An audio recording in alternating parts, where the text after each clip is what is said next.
Апарып эмне кылды? Биякта жакшы окутат экен, Кыргызстандан начар билим берет экен дейт да бар туруп орус тил мектебине берип салды балдарын. Азыр билесиңерби? Бир да мигранттын баласы кыргыз болуп кайтпайт бияка. Бир да мигранттын баласы бияка кыргыз болуп кайтпайт. Мен ушул сөзүмдү кыркып алып, тараткыла сотко бергиле, мен жалган айтсам. Бир да мигранттын баласы бияка кыргыз болуп кайтпайт. Эртең өзүңөрдү ошо балдар куйт Россиядан. Провинциал катары. Папа, ты чё там? Иди свой Киргизию деп. Мен эмнеге муну айтып атам? Бул менин сөзүм эмес.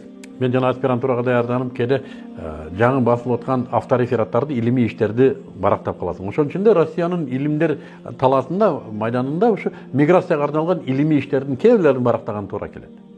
Ошону ачык айтып атат. Кыргызстандын мигранттарына арналган илимий иштер да бар. Ошолар айтат, кыргыздардан коркпогула, балдарын орустар менен окуткула. Алар келечекте биздин атуулдарыбыз дейт.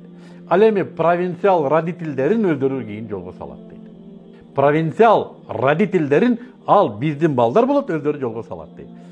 Туура эмес деп жазылгачы мага ушул жерге. Атыңар менен, фейк менен эмес. Менин балам нукура кыргыз болуп кетет Кыргызстанга 18ге чыкканда деп жазыңыздар, чери болсоңуздар. Кыргыздан келечектеги кыргызды кармай турган 4-5 баланы ээрчитип чыгып кетти бул жигиттер.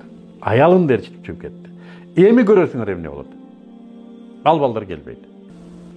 Өткөндө мен 1-2 бала менен сүйлөштүм.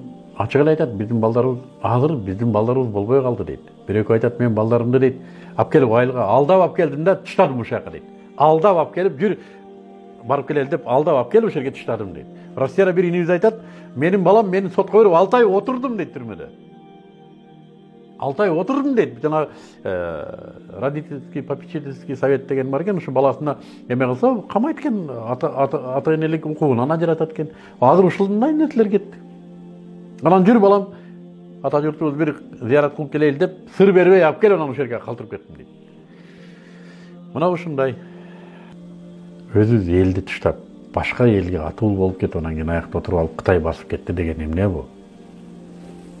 Жакшы да азыр башка граждандыкты алып алып Кытай басып кетти деп орусча айтайын, переживать этип коюшкан. Мынарга рахмат.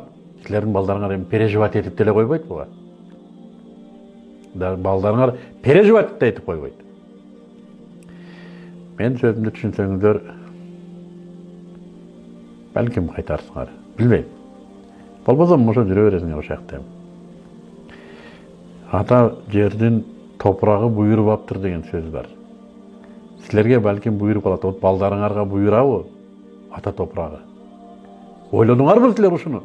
Ушу бир канча миң доллар үчүн чыгып кетип аткан. Ушу менин балдарыма кыргыздын топурагы буйрабы деп ойлонуңарбы? Кандай бул? Мен сөздөрүм балким ачуудур. Келиңиздер мени кармап, кескилеп, союп, эмне кылсаңар ошол мен оюмду айттым туугандар. Бияка Кытай кирсе, эч ким эч нерсе кыла албайсыз. Кыла турган адам жок. Кой дей турган адам жок, бардыгы кеткен. Бизге окшогон кашекилер калган, биздин колубуздан эмне келет. Же бир түзүк бийлик шайлай албайбыз. Эмнеге бардык ошол жакта. Силер аякта жүрөсүңөр, силер шайлаганга да мүмкүнчүлүгүңөр жок аякта. Ал беле кыргыз патриоты деп койсоңор. Жок. Билгиле.